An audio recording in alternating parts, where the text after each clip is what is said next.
Bonjour à tous, je profite de cet épisode pour vous parler du tout nouveau projet de Tip & Shaft baptisé Sailors. Sailors, avec un Z, c'est la plateforme de vidéo à la demande par abonnement dédiée à l'univers de la voile de compétition que Tip & Shaft a lancé le 1er décembre.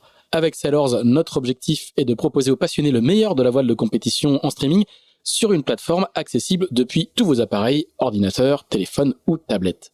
Au menu, des documentaires, des séries, des récits de courses, des portraits, des sagas, pour beaucoup disponibles uniquement sur Sailors. Le tout pour le tarif attractif de 5,99€ par mois ou de 60€ par an. Voilà, tout ça se passe sur sailors avec un z.com.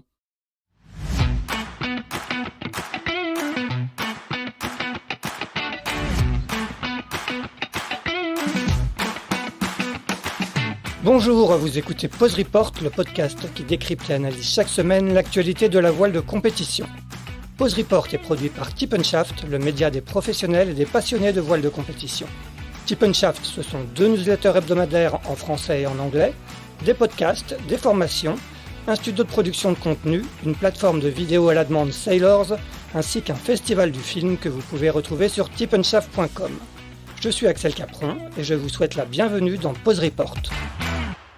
Bonjour à tous et bienvenue dans ce 122e épisode de Pause Report, le podcast hebdomadaire de Tip & Shaft qui explique, décortique, décrypte et analyse l'actualité de la voile de compétition sous toutes ses coutures en compagnie des meilleurs experts. Nous sommes le mardi 13 juin, il est exactement 8h50 et nous allons parler dans un épisode un peu plus court que d'habitude parce que nos 2 invités ont un planning chargé aujourd'hui, de The Ocean Race qui s'apprête à connaître son épilogue puisque s'élance jeudi la 7e et dernière étape entre La Haye et Gênes en Italie. Pour nous parler de la course autour du monde en équipage aujourd'hui, 2 Benjamins. Le premier, Dutreux, est à la tête de l'équipage international de Guyot Environnement Team Europe. Il est à La Haye. Salut Benjamin.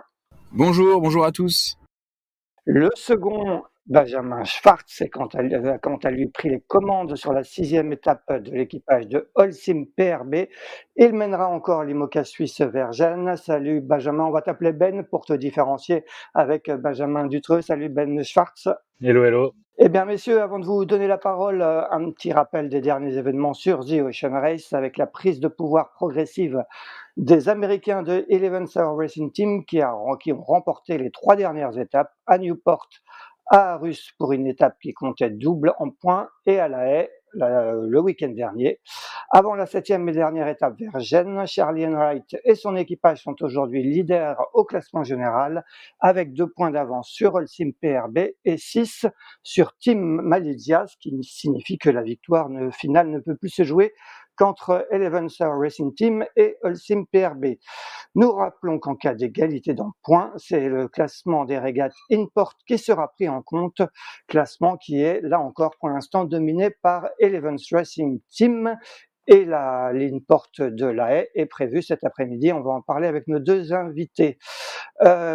Messieurs, avant de parler de ce final qui s'annonce palpitant, on va revenir d'abord peut-être sur la 6e étape entre Arus et La Haye via ce qu'ils ont appelé un fly-by à Kiel au nord de l'Allemagne. Ben Schwartz, on va commencer avec toi. Tu as été propulsé skipper de Holcim PRB quelques jours avant le départ de cette étape. On va pas revenir sur les raisons du retrait de Kevin Escoffier, c'est pas l'objet de cet épisode, mais est-ce que tu peux juste nous raconter comment à quel moment que tu as appris que tu devenais le skipper de Holcim PRB et comment tu t'es mis dans la peau en si peu de temps de skipper d'une équipe qui joue la victoire sur The Ocean Race?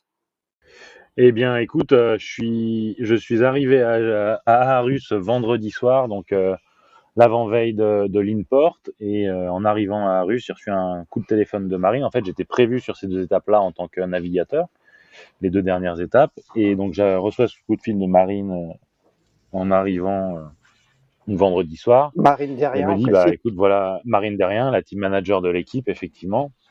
Et elle me dit, écoute, voilà les circonstances. Est-ce que tu veux prendre le rôle de skipper pour la fin de la course?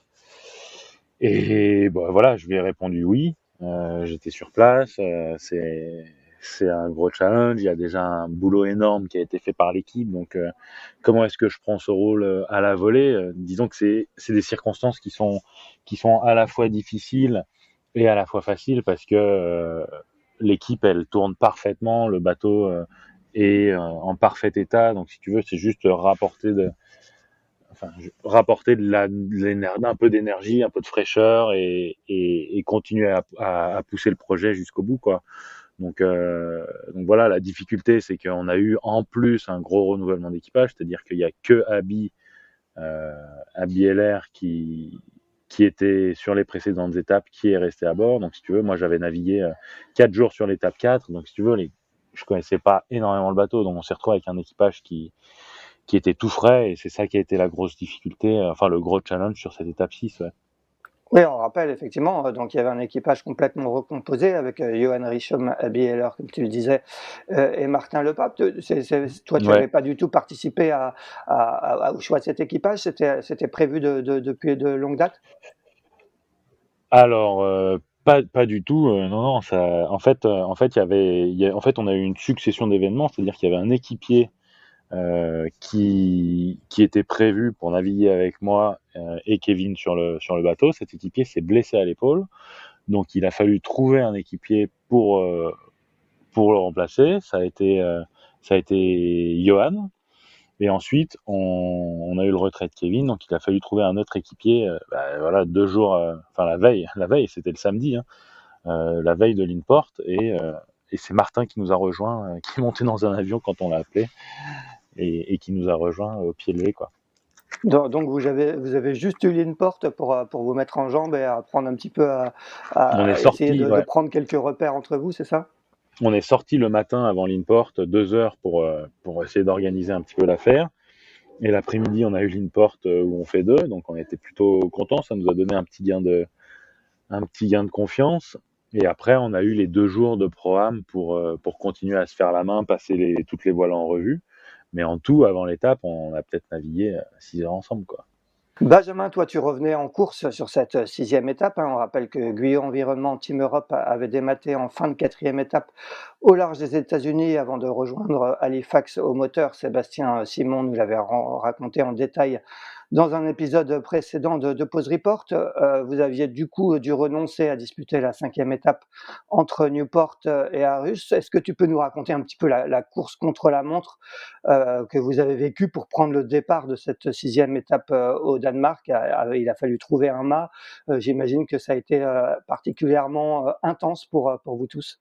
Bah oui, du coup, c'est pour revenir dans la course, il y avait vraiment un défi qui était en train de s'organiser. Ça s'organisait en 3 parties principalement. Une partie liée à la logistique, parce que pour pouvoir reprendre dans les temps l'étape suivante, c'était de pouvoir rassembler tous les éléments du puzzle, donc un mât, un bateau, tout ce qui fait tenir le mât debout, un chantier naval pour pouvoir réparer le bateau. Il fallait rassembler tous ces éléments au même endroit, dans un délai possible, et à un endroit qui nous permettait d'être aussi à Aarhus dans les temps, quoi. Et donc là, c'est Marion et JC Pindar qui ont principalement bossé sur ce sujet-là. Et c'était un sacré défi parce que c'est vrai que tout était éparpillé un peu partout. Et au final, on s'est retrouvé à aller dans un chantier à Kiel, en Allemagne, finalement, là où on passera plus tard avec le bateau. Et on s'est dit, c'est là où on peut retrouver le bateau qui arrive à Hambourg, le mât qui arrive de l'Orient et tous les éléments, et qu'on puisse aller vers Aarhus en convoyage ensuite. Donc ça, c'était quand même un des premiers éléments importants. Le deuxième élément, ensuite, c'était tout l'aspect technique. Est-ce qu'on avait... en fait, après l'arrivée du bateau à Hambourg, on allait avoir 4 jours sur place au chantier pour pouvoir réparer le bateau. Donc réparer le foil qui était très abîmé, une cloison avant, la coque, un safran, et une partie du pont, et remettre tout en état pour remettre le mât et tous les différents éléments, réparer la baume, etc. Et donc c'était un vrai défi technique aussi pour l'équipe. Donc là, on s'est entouré de notre équipe forcément qui était prête à relever ce défi, mais aussi de bodybuilders externes qui sont venus avec nous, et des gens du chantier Knierim Botyard à Kiel. Et donc voilà, donc Thomas a pris la décision de dire écoute, ça me paraît envisageable, même si la réparation risque d'être provisoire et non pas définitive, ça paraît envisageable de pouvoir réparer dans les temps et que l'assureur valide cette réparation pour qu'on puisse continuer la course. Donc ça, c'était une fois qu'on avait ces 2 cases-là qui pouvaient être remplies, ben voilà, il a fallu savoir combien ça coûte et trouver les sous pour pouvoir mettre en œuvre notre plan d'action. Et donc là, forcément, là, j'avais un peu cette tâche sur les épaules, donc essayer d'être en contact avec la course. Il y a eu un énorme moment de solidarité qui s'est créé aussi avec les autres équipes qui nous ont proposé de leur aide, de leur soutien, que ce soit technique, logistique, d'essayer de nous aider à trouver d'autres sponsors. Enfin, c'était un moment assez incroyable. Et en même temps, moi, il fallait aussi que je gère la société. Hein. Nous, on n'était pas capable de financièrement notre petite société, l'écurie de course au large et le racing, on n'était pas capable de sortir financièrement tout le cash nécessaire pour déployer ce plan rapidement. Donc il a fallu que je trouve des solutions aussi avec la banque. On était avec notre comptable, avec Maxime, on a beaucoup travaillé sur tous ces sujets-là. Et voilà, et forcément la course nous a aussi accompagnés pour trouver des solutions. Nos sponsors aussi. On a été très bien entourés. On savait très bien qu'on était une petite équipe, mais tout le monde avait l'envie que Guyot Environnement, qui marque son empreinte dans la course, pas de la manière dont on l'aurait voulu, soit présent au départ des prochaines étapes.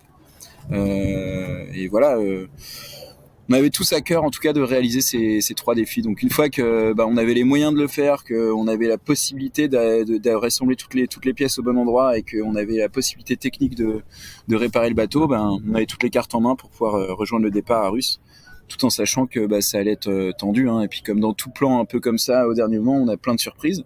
Mais voilà, l'équipe, je suis assez fier de ce que l'équipe a pu faire pour résoudre tous les problèmes qu'on a eu au fur et à mesure et remporter ce premier challenge qui était d'être au départ à Russe, quoi. Ouais, quand tu parles de Thomas, c'est Thomas Cardrin, le directeur technique. Un petit mot pour finir, Benjamin. Le mât, c'est un mât qui vous a été prêté par Eleven Hour, c'est ça? Oui, c'est ça, le mât. Donc c'est un mât qui nous a été mis à disposition par Eleven Hour Racing, donc par l'écurie qui eux avaient un mât de spare prêt à Lorient. Il s'est avéré que ce mât était blanc. Ça, on l'a appris quand on a ouvert pour la petite histoire, quand on a ouvert le package du mât, quoi. Ils nous ont dit, ouais, notre mât est là-bas. On les a rappelés, on l'a dit, vous êtes sûr, ce mât, il est blanc? Et on allait vérifier le numéro. On a fait, ah ouais, non, c'est bien les bons numéros, etc. Donc, c'était au final une histoire assez marrante, quoi. Je leur disais, écoutez, moi, la couleur, je m'en fous, quoi. Tant que ça fonctionne, tant qu'on peut le poser sur le bateau et qu'on puisse repartir, voilà. Et maintenant, on s'est dit qu'un mât blanc, c'était sûrement plus rapide que les mâts noirs, donc on va voir. Du coup, tu parlais de ce triple défi, à la fois logistique, technique, et financier. On imagine effectivement que pour une équipe comme la vôtre, il a fallu trouver plus qu'une queue de budget pour récupérer récupérer le mât. Tu nous as dit qu'il a été prêté par Eleven Hour Racing, mais je crois qu'il y a eu aussi pas mal de dégâts sur le bateau. Raconte-nous un peu comment vous avez fait, et d'un point de vue financier, comment tu as fait pour trouver des partenaires pour t'aider à relever ce défi? Écoute, d'un point de vue financier, on a eu quand même beaucoup de soutien de la course qui nous a non pas aidé financièrement, mais qui nous a aidé à trouver des partenaires qui pouvaient nous aider financièrement. Ils nous ont aidé à expliquer notre histoire, raconter notre histoire et trouver des partenaires privés qui étaient prêts à dire nous on veut voir Guyot dans la course. Je sais pas, en fait, depuis qu'on a commencé cette course, malgré le fait que nous on n'arrive pas au résultat attendu, j'ai l'impression que toutes les équipes ont envie qu'on soit là, qu'on fasse partie de cette histoire, de cette aventure. Et voilà, je pense qu'on a aussi mis notre empreinte sur la course. Et du coup, je pense que ça a aidé la course à motiver des investisseurs privés à nous donner les moyens de pouvoir revenir. Et puis de mon côté, nous c'était aussi relancer tous nos partenaires, de faire en sorte qu'ils nous suivent, quoi, que chacun mette un peu la main à la pâte. Et oui, voilà, c'est clair que c'était un énorme défi parce que on avait déjà, pour être honnête, épuisé notre quota de ce qui nous semblait hors de notre budget, tu vois. Donc, ce qui nous semblait être le quota contingency, quoi. Donc c'est sûr que c'était un énorme défi, mais surtout en si peu de temps, quoi, parce qu'en fait là le bateau il fallait qu'il arrive, et que quand il arrive il fallait qu'il y ait une équipe de 8-10 personnes qui travaillent dessus à temps plein pendant 4 jours, jour et nuit, et, et qu'on ait un chantier dans lequel on puisse bosser, qu'on ait toutes les pièces qui arrivent là-bas au même endroit. Donc c'est clair que ouais, je pense que chacun de notre côté sur ces trois secteurs, c'était assez stressant et en même temps c'était un beau challenge quoi. Bon, comme tu le disais, hein, vous êtes une équipe à dominante franco-allemande et justement, c'est le fait qu'il y ait ce fly-by à Kiel, ça a beaucoup joué dans votre volonté d'être absolument au départ. Ah bah oui, c'est sûr que ça a joué énormément parce que ça faisait partie, tu vois, dans l'implication par exemple financière de nos associés allemands. Et ben en gros, pour eux, ils disaient bah nous on veut bien aussi donner un coup de main, mais en gros il faut absolument que tu nous garantisses qu'on soit au départ à Russe pour qu'on puisse faire ce fly-by à kill, tu vois. Donc ça faisait une sorte de stress supplémentaire, je pense. Mais voilà, on leur a dit écoutez, nous on a fait le plan, dans le plan tout est possible, donc on peut y être. Donc voilà, parce que eux ils avaient la possibilité aussi de ramener des nouveaux partenaires parce que ça allait être à Kiel et que à Kiel ça allait quand même être un événement énorme. Et je pense que ça l'a été. Je pense qu'aujourd'hui ils sont fiers et contents d'avoir dit ok on y va à Binge parce que ça a été un événement énorme et je pense qu'ils ont réussi à en tirer le profit qu'ils voulaient. Mais oui, c'est sûr qu'il y avait aussi cette discussion avec nos associés quoi. Donc pour eux c'était pas simple et pour eux clairement c'était genre ok on continue mais on passe par Kiel sinon ça sert à rien quoi.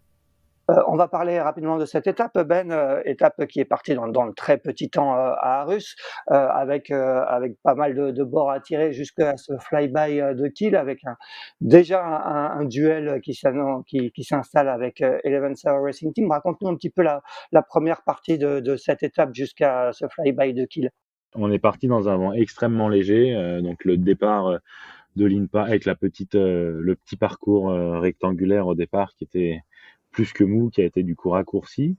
Ensuite, là, il y a eu une petite pression qui s'est construite qui nous a permis de partir sous SPI, sous A2 on va dire jusqu'à Kiel. On a fait une descente qui était très chouette avec le passage sous le pont Loresund qui est relativement impressionnant. Et sur l'arrivée vers Kiel, à nouveau, début du jour, la chaleur qui se réinstalle, le vent qui tombe. Et c'est un petit peu là qu'on a perdu le contact avec Eleven Hour. On était devant eux, hein. On a fait toute la descente devant. Donc nous, on tamponnait un petit peu dans cette molle. Ils sont revenus jusqu'à notre tableau arrière et ils ont empanné. On faisait route au sud. On était à peu près neutre, on va dire, vers la marque. Donc qu'on soit en bâbord ou tribord, c'était à peu près square, on va dire, en termes de rapprochement vers la marque. Donc ils empannent, on regarde, on se dit bah il n'y a pas d'urgence à les accompagner dans la minute. Et figure-toi que quelques minutes après, nous on commence à se faire à avoir de la donnante, donc ça nous rend l'empannage difficile pour les rejoindre. Et eux, à l'inverse, ils commencent à toucher du refus. Et quelques minutes après, on se retrouve dans une situation où nous, on peut plus empanner pour les rejoindre. Parce que ça a continué, le vent a continué à tourner à droite. C'est un petit peu technique, mais grosso modo, ça nous faisait un bord trop défavorable pour retourner de leur côté. Et eux, à l'inverse, avec le vent qui a refusé, ils se sont retrouvés à faire le cap pour la marque. Et voilà. Et Biotherm, qui était allez, 1 mille, on va dire, dans le nord d'Eleven Hour, ils ont essayé de prendre cette même route-là, donc vers l'ouest, et pour essayer de toucher la même pression que Eleven Hour, et ils l'ont jamais touché, pardon. On peut dire qu'ils ont eu un petit peu une risée perso qui leur a permis de faire le break dans cette arrivée sur Kiel, et du coup ils enroulent la marque de Kiel avec, il me semble, 5000 d'avance sur nous. Donc c'est vrai que je pense que la course c'est un petit peu en partie jouée là. La descente dans le fjord, c'était vraiment impressionnant parce qu'il y avait énormément de monde. C'était très très étroit et on naviguait entre 20 et 30 nœuds. Et sur la descente, donc c'est vrai que c'était beaucoup de stress. Nous, on s'est tapé un cargo qui a fait demi-tour dans le chenal quand on est passé. Donc pas mal de tension. Et c'est vrai que du coup, enfin moi j'étais à la table à cartes, entre la table à cartes et regarder dehors ce qui se passait. Donc pas eu le temps de vraiment profiter de ce moment-là qui était quand même fort parce qu'il y avait énormément de spectateurs et sur l'eau et sur les berges, donc c'était vraiment quelque chose, quoi. Benjamin, raconte-nous ce passage pour vous. On rappelle que donc vous étiez un équipage franco-allemand. Il y avait beaucoup de supporters allemands qui étaient là pour Team Malidia, mais aussi pour Team Guyot, pour Guyot Environnement Team Europe. Raconte-nous un peu les sensations au passage de Kiel. C'est clair que c'était incroyable, mais déjà en fait, je pense que plus de 20 000 avant le passage de Kiel, on avait déjà des bateaux qui étaient arrivés pour venir nous suivre parce que forcément, voilà, ils sont chez eux. Hein, ils ont fait l'olympisme, donc ils ont vécu à Kiel en fait au centre d'entraînement de Kiel pendant des années, que ce soit Philippe ou Robert, et donc forcément, il y a énormément de personnes qui sont arrivées en amont, qui nous ont suivis. Et en arrivant dans le fjord, voilà, moi je leur ai dit écoutez, allez dehors, qui fait l'instant présent, quoi. Allez apprécier l'instant présent. Moi j'avoue que j'étais un peu comme Ben, je me suis retrouvé à la table à cartes, entre les écoutes et la table à cartes, super stressé, je dois avouer, parce qu'à un moment on arrive dans le fjord, on est à 25 nœuds, et en fait on se rend compte qu'il y a des bateaux partout qu'on peut même pas abattre pour rouler, ou qu'on n'a pas d'échappatoire, quoi. Du coup je me suis dit voilà, là ça commence quand même à être tendu, on roule les staysail, on essaye de quand même faire une route tranquille, quoi, parce que l'objectif c'est quand même de faire attention et de pas faire de dommages sur ce petit aller-retour. Mais ouais, c'est sûr que c'était incroyable, quoi. On a senti un enjouement à Kiel, comme sur un départ de Vendée Globe, quoi. C'est sûr qu'il y a quand même moins de monde, mais c'était quand même assez incroyable. J'ai l'impression que dans toutes les villes dans lesquelles on va sur Ocean Race, quand même, ils ont quand même cet impact. Les gens, ils sont quand même un sacré public autour de la mer, et ils adorent venir voir les bateaux, ils adorent cette ambiance de village, etc. Et là, le flyby, clairement, c'était juste pourtant un passage de bateau, quoi, très rapide, et il y avait un nombre de plaisanciers, c'était incroyable. Comme tu le disais, on rappelle que Kiel est vraiment un peu la Mecque de la voile allemande, de la voile olympique notamment, avec la fameuse semaine de Kiel qui se dispute sur les séries olympiques. Ben, on va continuer sur cette fin d'étape. Deuxième partie, tu disais que vous avez perdu 5000 sur Eleven Hour sur cette première partie de parcours. Finalement, ça s'est joué dans un mouchoir de poche jusqu'à l'arrivée, parce que je crois qu'à une vingtaine de milles de l'arrivée, vous repassez devant. Raconte-nous un petit peu ce finish à La Haye. Ouais, comme tu dis, la suite de la course, ça a été vraiment l'élastique avec Eleven Hour. On arrive à revenir sur eux, une petite transition, ils repartent, etc. Jusqu'à la dernière nuit où ils ont réussi à étendre un petit peu leur avantage. On a eu un souci de vitesse, on s'est même fait doubler par Malitia à un moment donné, on s'est arrêté pour faire une marche arrière, on pensait qu'on avait quelque chose dans la quille. In fine, c'était plutôt a priori un mauvais choix de voile de notre part, mais toujours est-il qu'on arrive à redoubler Malitia, revenir très fort sur Eleven Hour au petit matin qui bute un petit peu dans la molle et dans les vents plus légers à la côte. Et effectivement, on se retrouve auprès à clairement une scène de match racing avec eux. Hein. On était bloqué par une zone interdite sur notre droite, et du coup, en fait, c'est un petit peu ça qui nous a aidés, parce qu'ils n'ont pas pu nous contrôler du coup, parce qu'ils ont dû. Nous, on a réussi à naviguer un petit peu plus haut qu'eux, donc ils ont touché la zone interdite avant nous. Enfin, quand je dis toucher, ils ont été limités par cette zone interdite avant nous. Ils ont dû virer. Nous, on a pu prolonger un petit peu notre bord, ce qui nous a donné l'avantage du tribord sur le virement suivant. Et figure-toi qu'effectivement, on croise devant eux, donc au contact suivant. Et on pousse en pensant aller chercher la line, donc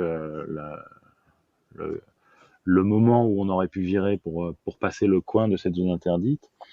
Et c'est vrai que le vent était assez shifty, le vent était assez changeant en direction, donc il y avait des appels à gauche, ça revenait à droite, etc. Et donc on vire sur ce qui pensait être ce qu'on appelle la ley line, et Eleven Hour donc revient nous chercher, ils étaient en tribord, et ils arrivent à croiser devant nous, probablement qu'ils avaient été un petit peu mieux en vitesse, ou qu'il y a eu une petite rotation du vent qui fait qu'ils croisent devant nous, et tout simplement il nous repousse à gauche en nous forçant à revirer parce qu'il nous couvre.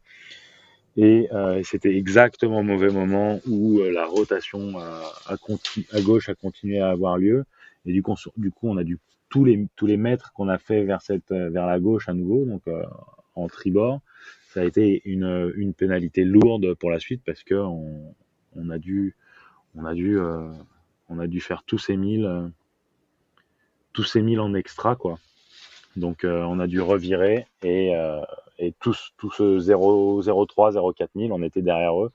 Et après, on n'a jamais réussi à revenir vers eux. Ils ont gardé cette pression, on va dire, de la nuit qui mollissait pour avancer. Et nous, à l'inverse, on était obligé d'attendre le nouveau vent qui s'installait par la côte et qui tombait par petites bouffes. Et donc à un moment donné, on a dû faire le choix de protéger derrière nous Malizia qui était un peu plus à terre, plutôt que d'essayer de chasser Eleven Tower qu'on voyait étendre son avantage et partir avec, on le voyait très bien sur l'eau, hein, la risée partait vers l'avant et vers le large avec Eleven Tower et nous on était juste en arrière. Et à l'inverse, à notre vent, on voyait ces petites bouffes d'air qui tombaient sur l'eau et qui nous poussaient. Et du coup, on a fait le choix de protéger derrière et on a bien fait parce qu'au final, Malizia a fini quelque chose comme 500 mètres derrière nous, quoi. Ouais, ça s'est joué à, je crois, à 2-3 minutes sur la ligne avec Ouais, Malizia. ouais, exactement. Ouais. Bon, Benjamin Dutroux a dû nous quitter parce qu'il devait vite rejoindre le briefing skipper. Ça va être ton cas aussi, Ben. Un tout dernier mot, vous repartez avec le même équipage et est-ce que ça peut, justement, votre position peut vous pousser à prendre plus de risques que d'habitude? Donc ouais, bah c'est les enjeux de cette dernière étape, c'est ce que je te disais. On n'a malheureusement pas gagné l'étape précédente qui était notre objectif. On aborde cette dernière étape donc avec le couteau entre les dents, c'est sûr, hein. On sait ce que c'est l'Ocean Race. Alors, on n'est pas dans une situation où on contrôle tout, c'est-à-dire qu'il nous suffit pas de battre Eleven Tower. Il faut qu'on intercale 2 bateaux entre lui et nous, parce que le classement de l'Import, on peut pas compter dessus en cas d'égalité. Donc aujourd'hui, la seule solution pour nous de gagner cette Ocean Race, c'est de gagner l'étape et qu'Eleven Tower fasse 4 ou qu'on fasse deuxième et qu'Eleven Tower fasse dernier. Alors tu vas me dire c'est impossible, ça arrivera jamais. Moi, je serais beaucoup plus prudent. C'est une étape qui est longue avec une arrivée en Méditerranée à Gênes. On sait tout ce que c'est, à quoi ça ressemble. Tu peux arriver en fin d'après-midi à Gênes et passer la nuit à attendre que le vent se réinstalle. Donc ça peut être un finish tous alignés devant Gênes à celui qui prendra la première risée pour aller franchir la ligne d'arrivée. Et encore avant ça, il peut se passer énormément de choses sur le parcours. Donc on l'a vu dans l'histoire de l'Ocean Race, des bateaux qui étaient en position hyper dominante et qui ont tout perdu sur la dernière étape ou sur une des dernières étapes. Et donc voilà, après on est dans un état d'esprit d'attaquant. On se met pas non plus une pression énorme, on a encore des changements d'équipage sur cette étape, donc si tu veux, il faut qu'on parte serein, si on arrive à reproduire le schéma qu'on a eu sur l'étape précédente, ce sera très bien, c'est clairement notre objectif, tu vois, on a navigué avec beaucoup de sérénité, beaucoup de motivation et je pense que même s'il y avait énormément de déception de ne pas battre Eleven Tower et donc de malheureusement pas revenir à égalité de points, bah, on a fait quelque chose de très bien et j'espère qu'on a apporté beaucoup de plaisir et de satisfaction à toute l'équipe aussi parce que on le fait pour nous qui naviguons, mais on le fait aussi pour toute l'équipe, tout le projet qui a travaillé pour cette course et pour cet objectif, et donc on va tout faire pour essayer de faire ce qu'on doit faire, à savoir gagner l'étape. Et après, on compte sur nos petits copains pour nous aider si on veut gagner cette Ocean Race. Donc on a Johan Richomme qui reste, mais Martin ne pouvait pas rester parce qu'il était engagé sur un autre projet sur lequel il a du travail à faire. Donc malheureusement on perd Martin et Abby est remplacé par Annemiek, donc Annemiek Bess, qui était avec nous sur l'étape 4 où on a dématé. Donc c'est à nouveau effectivement une situation qui est pas idéale, non pas qu'on n'ait pas des bons éléments, hein, on a des très bons éléments individuellement à bord, mais à nouveau, il faut qu'on fasse cette phase de réadaptation sur la communication, sur la manière de fonctionner entre les équipiers, la connaissance du bateau pour certains qui, en gros duo, n'a pas de vie à bord. Donc, si tu veux, on se retrouve à faire à nouveau cette phase de transmission de nous, ce qu'on commence à connaître du bateau. On va continuer la découverte et la prise en main du bateau tous ensemble aussi. Mais ça veut dire que sur les premiers jours, ça va nous demander un petit peu plus de travail et de coordination que pour un équipage, encore une fois, qui se connaît et qui navigue ensemble depuis 1 an, quoi. Donc voilà. Après, en termes de stratégie, est-ce qu'on va prendre plus de risques? Je sais pas si on peut parler de prendre plus de risques. On va pas aller taper un bord du facteur en espérant que ça passe. Tu vois, on va faire la navigation qu'on doit faire, peut-être être un peu plus offensif sur certains choix, sur des petites actions comme ça, mais je pense qu'au niveau de compétition qu'on a, de toute façon, il n'y a pas 50 000 options. Et en général, les options, elles sont à la marge et ça m'étonnerait qu'on voit des grosses splits. Après, en Méditerranée, ça peut arriver, mais ce serait plus de par le fait que les fichiers de vent correspondent pas forcément toujours à la réalité, et des fois il y en a un qui attrape un petit couloir de vent d'un côté et qui commence à partir, à s'écarter, toi t'arrives pas à l'attraper, et à ce moment-là tu peux avoir des grosses splits, des gros écarts de route qui se font dans la flotte, mais à mon avis qui sont ouais, je dirais plutôt subis que volontaire. Tu vas me dire, on l'a vu sur The Ocean Race Europe, sur la dernière étape où les Allemands avaient fait une route, on va dire, à la côte, alors que le reste de la flotte était parti plutôt au large. Mais à mon avis, la flotte va rester quand même relativement groupée, et je pense qu'il y aura beaucoup de jeux sur la vitesse, comme toujours, quoi. Eh bien, très bien. Eh ben, écoute, merci beaucoup, Benjamin. On va te laisser filer et rejoindre Benjamin Dutreux à ce briefing skipper pour l'InPort du jour de La Haye. On se retrouve, quant à nous, on va suivre avec passion cette 7e et dernière étape de The Ocean Race qui s'élance jeudi à destination de Gênes, 2200 milles. Et quant à nous, on se retrouve la semaine prochaine pour un 123e épisode de Pause Report. Merci beaucoup, Benjamin. À bientôt. Bonne 7e et dernière étape. Ouais, merci et à bientôt. On se reparle peut-être à Gênes. Merci, Ben. Ciao.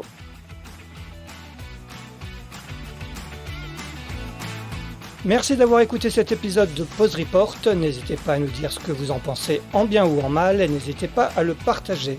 Si vous souhaitez suivre l'actualité de la voile de compétition, je vous encourage à vous abonner à la newsletter de Tip & Shaft, envoyée chaque vendredi à 17h. Pour vous inscrire, ça se passe sur tipnshaft.com. À bientôt!